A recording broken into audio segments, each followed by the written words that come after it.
Good afternoon, good morning, whatever time it is when you're listening to this. It is Thursday, March 9th, 2017. Today we're going to record this lesson and then have you listen to it independently.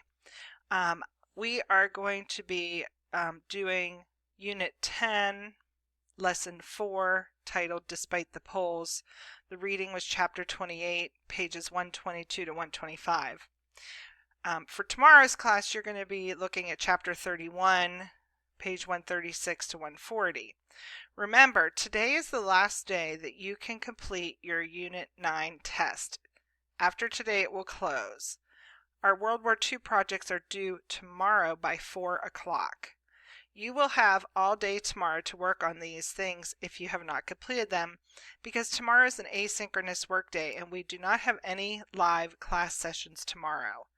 Your assignment will be posted in the announcements tomorrow on your online class for history, and also I will email it to you after 8 o'clock in the morning. So make sure you look for your assignment tomorrow, because if you don't complete it, you will not be counted present for tomorrow. If you have any questions about this, see me in office hours at 3 o'clock, or you can send me an email. Today we're going to be focusing on Harry Truman as the winner of the 1948 election. We're going to explain why people expected him to lose that election, and then we're going to review some of our previous lesson information. So if we pick up where we left off yesterday, we were talking about how Truman was helping the other nations in the world recover from the war. An organization that was formed as a result of that is called NATO. NATO stands for North Atlantic Treaty Organization.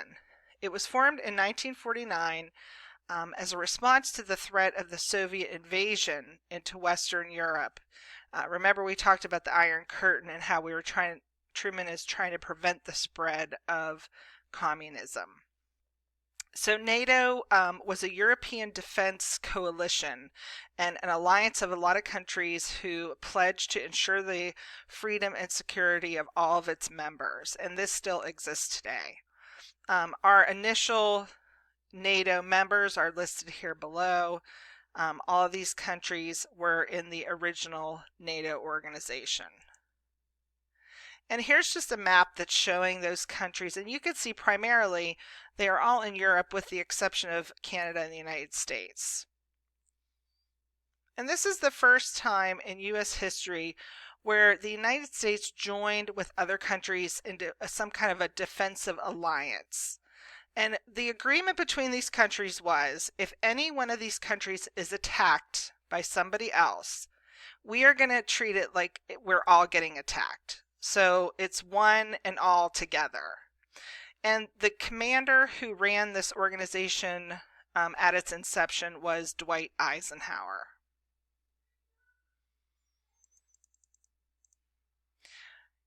In response to NATO being formed, another organization grew, and it grew out of something called the Warsaw Pact. It was a few years later, 1955, after NATO was formed, and then the western part of Germany, which was the free part of Germany, joined NATO. The Soviet Union decided that they were going to have a counter alliance, and it was signed in Warsaw, Poland. That's why it's called the Warsaw Pact. And it was kind of a similar idea to NATO, except it included all of the communist countries in Europe. So Albania, Czechoslovakia, Hungary, Poland, Romania, those countries. So you could see by looking at this map, on either side of that Iron Curtain, we have the red Warsaw Pact, which was the alliance of the communist countries against the free countries in the blue. And NATO actually stood guard in Western Europe on that Iron Curtain. Remember, we talked about the Berlin Wall, until 1989. In 1989, the Berlin Wall came down, and then Germany was reunited back into one country. Okay, so I want you to do a quick check here and see if you can answer this question. True or false? NATO was an alliance agreement signed by 7 communist countries in Europe under Soviet control.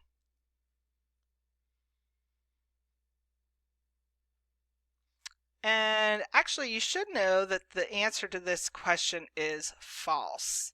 NATO was not the communist countries, but the democratic countries. Okay, so in between the time NATO formed and the Warsaw Pact was signed, we had a presidential election in the United States. And Truman was running for re-election. But as we talked about yesterday, some of the policies he was coming up with were not that popular among many Americans. So what happened was, over the course of this election, we had this splintering of the Democratic Party. And what happened was, different groups within the Democratic Party did not agree with Truman being their representative for president. So they split off and came up with their own candidates. And there were 3 different parties split from the original Democratic Party. So we have the main Democratic Party, which nominated Harry Truman as their candidate. Then we had the Dixiecrat Party.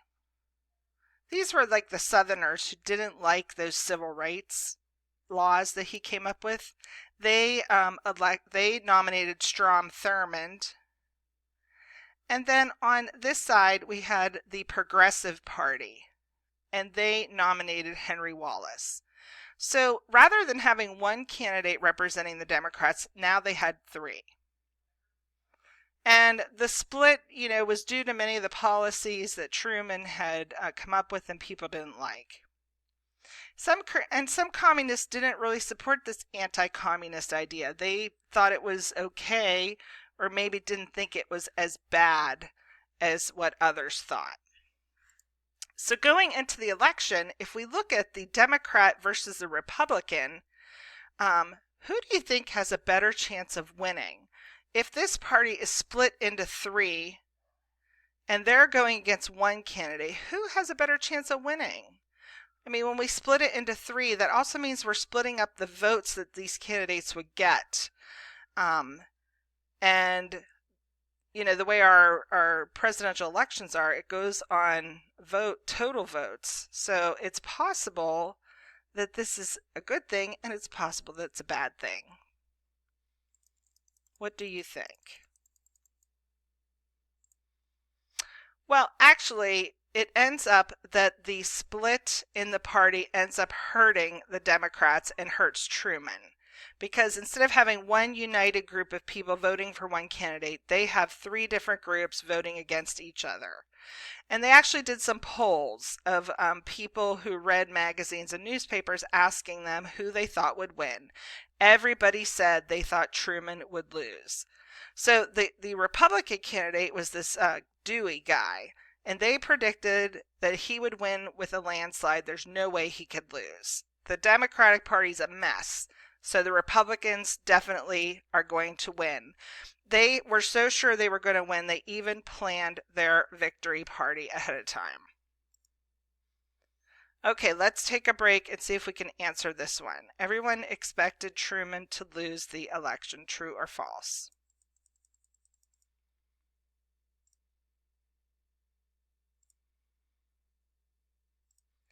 Okay, so what happens? Truman decides that he's not giving up no matter what anybody says, and he goes out on this campaign tour all over the country. He has a train that carries him from city to city to city, and he makes all these speeches, sometimes 5 speeches a day, where he goes out and just talks to the people. People come to the train stations, and lots of people, thousands of people, come and listen to him speak. Remember, he was that guy that everybody thought was like a regular guy. He wasn't like a politician, so the common people really liked him. So this went on for several months. He gave these loud fighting speeches, lashing out against Congress, telling people how he was going to change everything. And people were really interested to hear him speak. Okay, let's do another check. Truman was too busy to campaign for president. This is why many thought he would lose the election. True or false? And here's just a political cartoon from that time that was probably published in a newspaper, showing how people really thought that Truman didn't have a chance to win at all. So he continues his whistle stop train campaign where he's going across the country on his train giving speeches. Even though he hears everybody's against him, he never gives up. So the night of the election, the Dewey campaign, the Republicans, were planning for a victory, but Truman never gave up.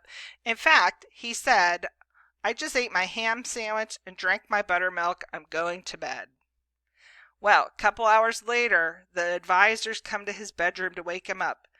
And they say, "Hey, sir, look, we won Massachusetts." And he's like, "Okay, good. Stop worrying. I'm going back to sleep." And then a few hours later, they come in, "Sorry to wake you again, sir. They're saying you won Illinois." And he's like, "Okay, good. Don't wake me up again. That's all. Let's get some sleep." So he wasn't worried at all. So remember, back in those days, it took hours and hours to get the results of election. It wasn't like today where it's on TV and everybody knows. Okay, so what do you think? Truman was worried he would lose the election, so he stayed up all night waiting to hear the results. Well, that's false. He didn't stay up all night. He went to bed. But when he woke up in the morning, he was he finds that he has won the election. And it's so funny, this picture of him was taken holding this newspaper because people were so sure he was going to lose that they even printed the headline the day before. So this photo showing him laughing at the headline that is obviously wrong because Truman won the election. And it comes up as one of the biggest political upsets in American history. And remember when we talked about electoral maps before and we said blue was Democrat and red was Republican? Well, you can see by looking at the map how much how much the Democrats won despite the party being split and despite people saying that they didn't like Truman. He overwhelmingly won this election. So which of the following do you think contributed to the landslide victory in the 1948 election? So you could go ahead and make your choice there. And I really think the correct choice is all of the above. All of those things contributed to his win, and probably to that his opponent underestimated his ability to win. So now Truman has won a new term as president, and he will continue being president for the next 4 years. And we will learn about what he does during that time over the next couple of weeks. Okay, so you have a couple of things to do now. You're going to do your graded assignment 10.04.